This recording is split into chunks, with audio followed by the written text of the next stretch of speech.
Korang pernah dengar tak masalah uluran ataupun kita panggil angin pasang yang terjadi pada kanak-kanak? Macam mana ia boleh terjadi? Ia terjadi biasanya pada kanak-kanak yang kurang daripada umur setahun. Kerana apa? Kerana testis kita ni sebenarnya berasal daripada badan kita. So bila dilahirkan, testis akan turun ke kantung testis yang dipanggil skrotum. So laluan tersebut ada yang kes di mana lubang di bahagian ari-ari itu tidak tertutup dengan sempurna dan menyebabkan usus ataupun momentum turun sekali melalui laluan tersebut dan masuk ke dalam skrotum. Itu yang terjadinya angin pasang. Ada yang berkata terjadi disebabkan ibu tidak mengamalkan gaya pemakanan yang betul masa hamil. So benda tu salah sebenarnya. Tak ada kaitan pun. Dia berlaku mungkin disebabkan pertama, masa lahir sepatutnya laluan itu tertutup dengan semula jadi ataupun kurang daripada setahun dia ambil masa untuk tertutup dengan secara komplit. So ini yang akan terjadi. Apa yang membimbangkan adalah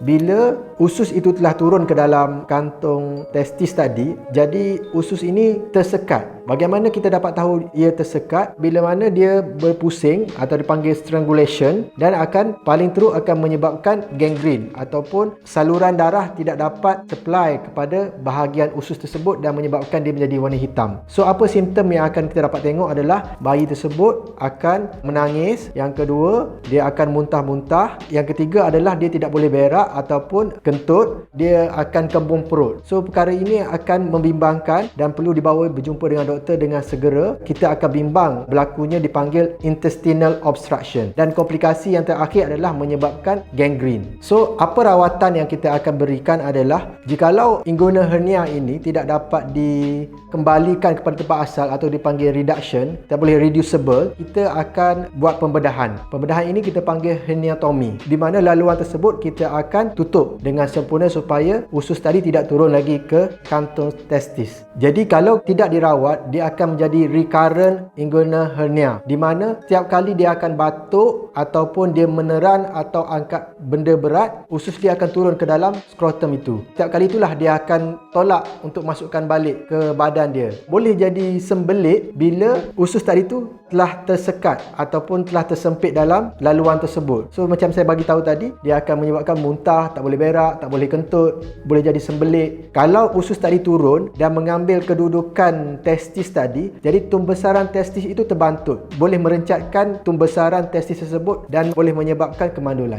So kesimpulannya adalah perkara ini adalah sebenarnya normal untuk kanak-kanak kurang daripada setahun, tetapi ibu bapa perlu risaukan andai kata terjadinya perkara ini dan menyebabkan anak perut kembung, tak boleh berak, muntah, segera bawa ke kecemasan untuk mendapat rawatan doktor kerana kemungkinan akan berlakunya intestinal obstruction, iaitu usus dia tersumbat dan lebih teruk adalah terjadinya gangrene.